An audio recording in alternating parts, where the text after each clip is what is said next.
Welcome to episode 41 of FTCE Seminar, a teacher certification podcast. I'm your host, Mercedes Musto. In today's episode, I'll be talking about the FTCE General Knowledge Mathematics subtest. How are we going to podcast math?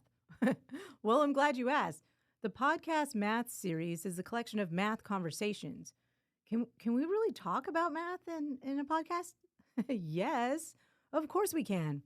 In fact, every time I work with students in algebra, geometry, probability, or statistics, I can tell two things. When you can explain a concept to me, like in a math conversation, it helps with confidence and understanding.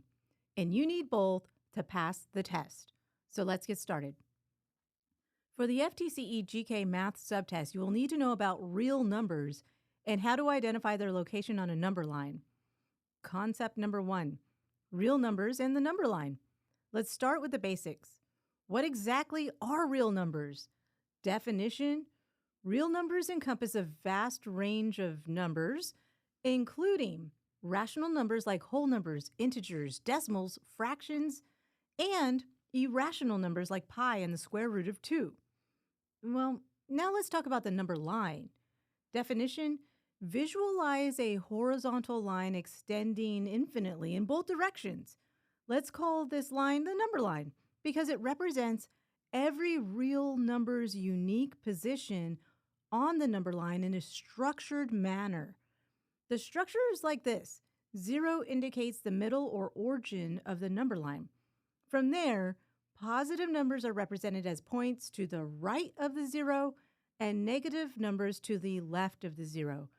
Now that all the real numbers are organized on the number line, we can determine which numbers are less than or greater than each other, or simply apply the real numbers to solve mathematical operations. Next, let's break it down a little more and talk about exactly where these numbers are on the number line. Listen carefully and use your mind to visualize these number sets. Number 1, whole numbers. Whole numbers include all the natural numbers plus 0.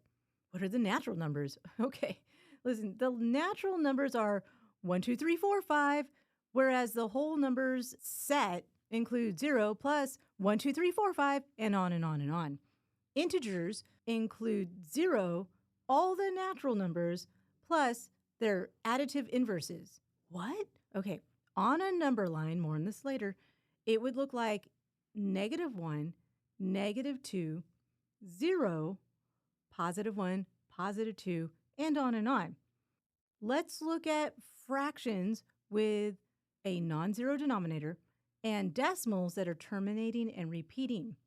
Examples of this include stuff like 3/5 or 0.60. For more on how to convert fractions to decimals, listen to episode 33. Okay, where were we? Yes. Most fractions and decimals will appear between the integers because this type of number represents a part of a whole number. So on the number line, a fraction may appear like this: -1, 0, 3/5, 1. Great! You got this. I knew you would. Okay, we did mention irrational numbers, but don't run away just yet. Examples of irrational numbers include pi and the square root of 2. Here's the thing. Irrational numbers are not rational. This means that we can only approximate where-ish they may appear on the number line. So we estimate, like in this example. The number for pi is a mathematical concept, and it's something like this: 3.14159265359, and it goes on and on. Now, we can't fit that number on a number line with perfect accuracy, but we can estimate that 3.14 will appear between the whole number 3 and 4 on the number line. The same goes with the square root of 2. The square root of 2 is approximately 1.41421356237, or 1.414 for short, meaning that the square root of 2 is not a whole number. Therefore, a it's not a perfect square.